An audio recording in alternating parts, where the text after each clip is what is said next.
बच्चों, आज class 12th का एक टॉपिक है इंटीग्रेशन, समाकलन। हिंदी और इंग्लिश दोनों में लिख दिए हैं क्योंकि दोनों माध्यम के बच्चे इसको देखेंगे, हिंदी और इंग्लिश वाले भी। तो हम लोग एक ही शब्द को हिंदी और इंग्लिश में लेके चलेंगे क्योंकि मैथ में अलग अलग लैंग्वेज टाइप में बनाना कोई बहुत अच्छी बात नहीं है। इसलिए दोनों एक ही वीडियो में दोनों माध्यम के बच्चों के लिए हम ऐसा पढ़ा देंगे कि इसी वीडियो से आप लोग समझ जाएंगे इंटीग्रेशन, समाकलन। ये समाकलन जो चैप्टर है ये बड़ा ट्रिकी चैप्टर है। ये चैप्टर जो बच्चे पढ़े हुए हैं या जो बच्चे नहीं पढ़े हैं दोनों के लिए एक ही जैसे हो जाता है, क्योंकि इंटीग्रेशन है ही ऐसा। इंटीग्रेशन में आपको पूरे फार्मूले मिलेंगे, अपने क्वेश्चन को सेट करना रहेगा। अवकलन क्या होता है, थोड़ा सा इजी होता है, उसके जो क्वेश्चन होते हैं हम लोग डायरेक्ट अवकलन कर पाते हैं, डिफरेंशिएशन कर पाते हैं। लेकिन समाकलन में ऐसा नहीं होता, समाकलन थोड़ा सा ट्रिकी है, इसलिए इसको अच्छे से पढ़ना है। हमने स्टार्ट इसीलिए इसी से किया है क्योंकि ये चैप्टर ही कठिन है।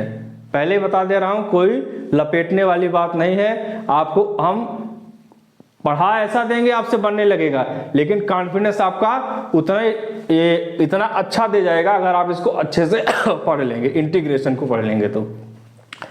तो इंटीग्रेशन पढ़ने से पहले सबसे पहले इसके इतिहास के बारे में जानते हैं, हिस्ट्री इसकी जान लेते हैं। आखिर इंटीग्रेशन है क्या चीज़, आया कहाँ से है, इसका यूज कहाँ कहाँ किया जाता है, इंटीग्रेशन हमको पढ़ने की ज़रूरत क्यों पड़ी। कई लोगों को आपने सुना होगा, यूट्यूब में भी या कहीं भी पढ़े होंगे, लोग कहते हैं डिफरेंशिएशन का ही उल्टा रूप है इंटीग्रेशन, अवकलन का ही उल्टा रूप है समाकलन। लेकिन ये आधा सत्य है, जो आपको ये बताए होंगे ये आधा सत्य है। इंटीग्रेशन का जो हिस्ट्री है, इतिहास है, नहीं कुछ तो 2300 से 2500 साल पुराना इतिहास है। इतने पहले हमारा इंटीग्रेशन आया हुआ था। लेकिन जो डिफरेंशिएशन है, जिसको हम लोग अवकलन कहते हैं, इसका इतिहास 300 से 400 साल ही है। अब आप सोच रहे होंगे कि जब इसका 300-400 साल है तो कैसे कोई बता देता है कि अवकलन का ही उल्टा समाकलन है। बता देते हैं, सही बताते हैं, लेकिन आधा सत्य बताते हैं। क्यों? आज हम लोग इसी के बारे में चर्चा करेंगे। कोई भी चीज़ पढ़ने से पहले उसकी पृष्ठभूमि को अच्छे से पढ़ना बहुत ज़रूरी है, ताकि चीज़ें जो थोड़ी थोड़ी चीज़ें जो डाउट रहती हैं वो सब क्लियर हो जाए। तो ये कम से कम समाकलन हमारा पहले जो आया हुआ था 2300 से 2500 साल पहले आया हुआ था। हम लोग तब समाकलन में क्या करते थे, इंटीग्रेशन में हम लोग लंबाई निकालने का काम करते थे, क्षेत्रफल निकालने का काम करते थे। पहले आमतौर पर गणित में यही सब निकालने का काम आता था, लंबाई निकालने के लिए आता था, क्षेत्रफल निकालने के लिए आता था, आयतन निकालने के लिए आता था। इसका प्रयोग हम लोग समाकलन का करते थे इसी चीज़ों पे, क्योंकि आपको पता होगा आयत की लंबाई गुणे चौड़ाई निकाल लेंगे, वर्ग भुजा गुणे भुजा कर लेंगे।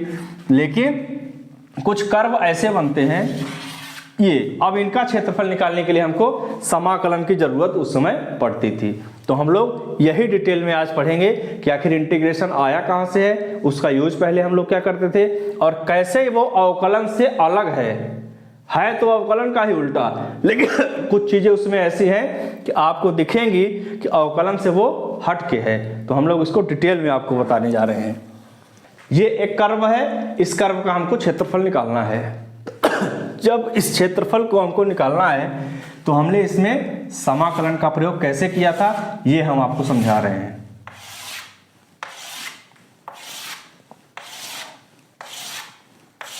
इस प्रकार से हम इसमें आड़ी लाइनें और सीधी लाइनें खींच देते हैं। पैमाना इसको हमको पता होना चाहिए, पैमाना कितने का है। ये पैमाना हम लोग अपने से कैलकुलेट करके ही खींचेंगे। जो भी इसकी लंबाई चौड़ाई होगी हमको मालूम होना चाहिए। अब यहाँ पे देखो इसका क्षेत्रफल कैसे निकाला जाता था समाकलन के द्वारा। ये जो पूरे पूरे डब्बे दिख रहे हैं ना, जो लाइन के अंदर पूरे के पूरे डब्बे आ गए, हमें इसी कर्व का हमको क्षेत्रफल निकालना है। तो इस डब्बे के अंदर देखो, ये पूरा का पूरा डब्बा, ये डब्बा, जो पूरा पूरा है उसको पूरे को पहले काउंट कर लो। इसका लंबाई चौड़ाई हमको मालूम रहेगी, पहले से ही मालूम रहेगी। ये लंबाई कितनी है, चौड़ाई कितनी है, हम इस लाइन को उस आधार पर रखते ही हैं कि हमको इसकी लंबाई चौड़ाई मालूम हो। तो जब इसकी लंबाई चौड़ाई मालूम होगी तो हम लोग इस खाने का लंबाई और चौड़ाई से क्षेत्रफल निकाल लेंगे। जो भी एरिया होगा इस डिब्बे की एरिया हम लोग निकाल लेंगे। तो जो टोटल वाले हैं पहले उसको कैलकुलेट कर लेंगे। उसके बाद देखो अभी भी ये कंप्लीट नहीं है, इसका एरिया जो है कंप्लीट नहीं है। क्यों नहीं है? क्योंकि अब यहाँ पे देखो ये जो डिब्बा है ये पूरा नहीं है, तो अगर हम लोग इसको पूरा ले लेते हैं तो एरिया ज़्यादा आ जाएगा, अगर इसको छोड़ देते हैं तो एरिया कम हो जाएगा। तो इसके लिए एक उपाय फिर किया जाता है, समाकलन हमको इसका एक उपाय और बताता है। इस लाइनों को बीच से खींच दो, जिस भी लंबाई की लाइनें हैं इसको क्या कर दो, बीच से खींच दो।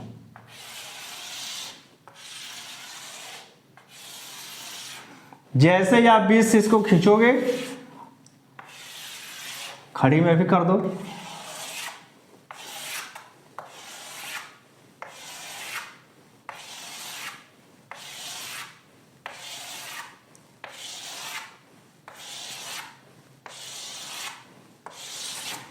ये लाइनें खींचने के बाद अब आप यहां पे देख रहे होंगे कि ये डिब्बा पूरा का पूरा अंदर आ गया, ये वाला डिब्बा। इसी प्रकार से ये वाला डिब्बा पूरा का पूरा अंदर आ गया, कर्व का ये डिब्बा पूरा का पूरा अंदर आ गया। ये प्रक्रिया बार बार लगाते जाते हैं, समाकलन यही करता है, बार बार इसी प्रक्रिया को लगाते जाता है और हमारा एरिया एग्जैक्ट एरिया नहीं आता, लेकिन लगभग हम उस कर्व का एरिया निकाल लेते हैं इस समाकलन के द्वारा। तो ये समाकलन हमको 2300 साल 2500 साल पुराना ये जब सिस्टम था तो ऐसे इंटीग्रेशन लगाया जाता था।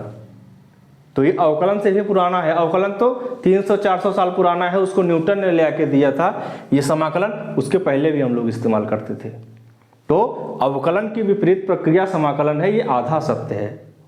पूरा सत्य ये है कि समाकलन और पहले से आया हुआ है। ऐसे हम एरिया निकालने के लिए ये काम करते थे। पहले कई प्रक्रियाएं होती थी, अब लंबा खींचोगे, एक बार फिर बीच से लाइन खींचोगे, एक बार फिर एरिया निकालोगे, तो लगभग हम उसके नज़दीक पहुंच जाते थे, उस चीज़ का क्षेत्रफल निकाल लेते थे। तो समाकलन का उपयोग कहाँ होता था? सबसे पहले स्टार्टिंग में किसी भी कर्व का, इस प्रकार का अगर टेढ़ा तिरछा कर्व है तो उसका क्षेत्रफल निकालने के लिए समाकलन का इस्तेमाल किया जाता था। क्योंकि जो लाइनें सीधी सीधी हैं इसका तो हमको क्षेत्रफल पता ही है, लंबाई चौड़ाई पता है, तो हम लोग उसका क्षेत्रफल निकालेंगे। लेकिन जो कर्व टाइप का होता है, जिसकी कोई लंबाई चौड़ाई नहीं है बल्कि आड़ा तिरछा बना हुआ है, उसका क्षेत्रफल निकालने के लिए हमको समाकलन का इस्तेमाल करना पड़ता था। तो अब हम लोग ये देखेंगे कि अवकलन से समाकलन जो है वो किस चीज के लिए बना है। अवकलन की उल्टी प्रक्रिया समाकलन है। डिफरेंशिएशन उल्टा होता है इंटीग्रेशन का, एंटी डेरिवेटिव इसीलिए उसको कहा जाता है। वो हम लोग देख लेते हैं कैसे होता है। टाइप ऑफ इंटीग्रेशन, समाकलन के प्रकार। समाकलन दो प्रकार का होता है, अनिश्चित और निश्चित। अब यहीं पे अवकलन का काम शुरू होता है। ये जो हमारा अनिश्चित समाकलन है, इनडेफिनिट इंटीग्रेशन है, यही एंटी डेरिवेटिव है। यही क्या है? एंटी डेरिवेटिव या प्रति अवकलज होता है। ये होता है हमारा, ये डायरेक्ट हमारा कनेक्ट होता है किससे? डिफरेंशिएशन से, अवकलन से। यही हमारा अवकलन का उल्टा होता है। तो इसका संबंध हमारा अनिश्चित समाकलन से होता है। निश्चित समाकलन में ये हमारा स्वतंत्र है, यूज इसका भी हो सकता है डिफरेंशिएशन में, लेकिन ऐसा नहीं है कि अवकलन खत्म हो गया तो हमारा निश्चित समाकलन भी उसके साथ खत्म हो जाएगा। ऐसा नहीं है, कोई किसी के बिना मरता नहीं है। ये यहाँ पे निश्चित समाकलन बता रहा है। अवकलन खत्म भी हो गया तो निश्चित समाकलन खत्म नहीं होगा। निश्चित समाकलन अपने आप में स्वतंत्र है, इसके जाने के बाद भी ये जिंदा रहेगा। लेकिन अगर अवकलन खत्म हो गया तो अनिश्चित समाकलन खत्म हो जाएगा, क्योंकि उसी से रिलेट करता है, हमारा अवकलन से ही रिलेट करता है अनिश्चित समाकलन। लेकिन निश्चित समाकलन ये स्वतंत्र है, ये अपना आप काम चला लेगा, ये अवकलन के बिना भी जिंदा रह जाएगा। दिक्कत होगी अनिश्चित समाकलन को, ये अवकलन के बिना जिंदा नहीं रहेगा। लेकिन जो ये निश्चित समाकलन है ये हमारा अवकलन के बिना भी जिंदा रह जाएगा। कैसे?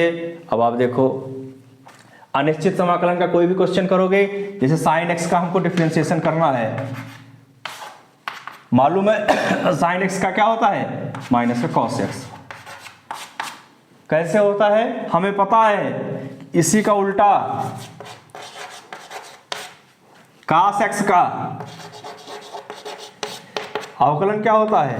Minus sine x. तो ये इसका उल्टा हम लोग यहाँ से निकाल लेते हैं। लेकिन अगर यही चीज निश्चित समाकलन में यही क्वेश्चन आ जाए, निश्चित का मतलब ये है, आप लोग प्रकार देख लिए हैं, अब हम लोग इसी उदाहरण को ऊपर लिखते हैं। 0 से π/2 साइन एक्स, ये हमको निकालना है। ये किस टाइप का क्वेश्चन है? ये निश्चित समाकलन डेफिनेट इंटीग्रेशन का क्वेश्चन है। अभी ये नॉर्मल था, एंटी डेरिवेटिव था, सीधे साइन एक्स का माइनस कॉस एक्स हो गया। कहां से मिला? हमको ये डिफरेंशिएशन से मालूम है कि साइन एक्स का कॉस एक्स होता है, कॉस एक्स का साइन एक्स होता है। ये हमको डिफरेंशिएशन में मालूम है, तो हम लोग वहां से इसको निकाल सकते हैं। लेकिन अगर मान लो हमको पता नहीं होता, अवकलन हमको मालूम नहीं होता, तो क्या हम इस क्वेश्चन को नहीं लगा पाते? निश्चित समाकलन नहीं हल कर पाते? कर पाते, बिल्कुल कर पाते। क्योंकि ये साइन एक्स क्या है? ये बेसिकली जो हमारा साइन एक्स है 0 से π/2 नहीं है। साइन एक्स का अवकलन मान लीजिए नहीं पता है क्या होता है, तो हम लोग क्या करेंगे? साइन एक्स का ग्राफ बनाएंगे। इसी ग्राफ को हम लोग क्या निकालेंगे? एरिया निकालेंगे। कहां से कहां तक? 0 से π/2 तक। एक ग्राफ अगर साइन एक्स का बनाएंगे तो उसका जो कर्व होता है उसका एक 0 से π/2 तो काम को एरिया निकालना होता है। उस एरिया को कैसे निकालेंगे? मान लो अगर यहाँ पे कोई ग्राफ आया, अब इसका हमको क्या निकालना है? एरिया निकालना है। एरिया कैसे निकालोगे? वही तरीका जो सबसे स्टार्टिंग बताए थे, लाइन खींच लो, फिर ऐसे कर लो, फिर इसके एरिया को काउंट करो, एक बार कम आएगा फिर लाइन खींचो। ये प्रक्रिया लंबी है, प्रक्रिया लंबी है, जटिल है। लेकिन ऐसा नहीं है कि बिना अवकलन के इसको हम लोग लगा नहीं सकते हैं। अवकलन आने पे ये चीजें छोटी हो गई। छोटी क्यों हो गई? क्योंकि हमको जब अवकलन में पता चला कि जब इसका डिफरेंशिएशन करना होता है तो जो भी इसका अवकलन होता है साइन एक्स का, जैसे क्या होता है? कॉस एक्स होता है। 0 से π/2, उसके बाद हम लोग upper limit minus lower limit करते हैं, तो ये हो जाता है cos π/2 minus cos 0, upper limit minus lower limit. इसी एक्स की जगह इसकी वैल्यू पुट कर देते हैं। तो ये अवकलन से चीजें सरल हो गई हैं, लेकिन उसके बिना वो होगा नहीं, ये गलत है, ये आधा सत्य है। तो अवकलन के बिना भी निश्चित समाकलन हल किया जा सकता है। निश्चित समाकलन के लिए हल करने के लिए किसी भी प्रकार के अवकलन की जरूरत नहीं है। हाँ, समस्या होगी, जटिलता हमारे पास आएगी। सोचो ये, क्या अगर हम लोगों की जो गाड़ियां घोड़ा, अगर गाड़ी नहीं होती तो क्या हम लोग कहीं जाते नहीं? हमें पैदल चलने के लिए भी, पैदल चल के भी हम वहां तक पहुंच सकते हैं। तो गाड़ी आने से क्या हुआ? चीजें सुगम हो गई, हम जल्दी वहां तक पहुंचने लगे। चीजें क्या होने लगी? जब सुगम हो गई, हम आसानी से वहां तक पहुंचने लगे। लेकिन इसका मतलब ये नहीं है कि अगर साधन वाहन नहीं बने होते तो हम लोग कहीं जा ही नहीं पाते। हम लोग पैदल चलते थे पहले, बहुत सारे दूर दूर तक पैदल ही चलते थे। तो कहने का मतलब यही है कि निश्चित समाकलन हमारा जो है डेफिनेट इंटीग्रेशन डिफरेंशिएशन से बिल्कुल अलग है।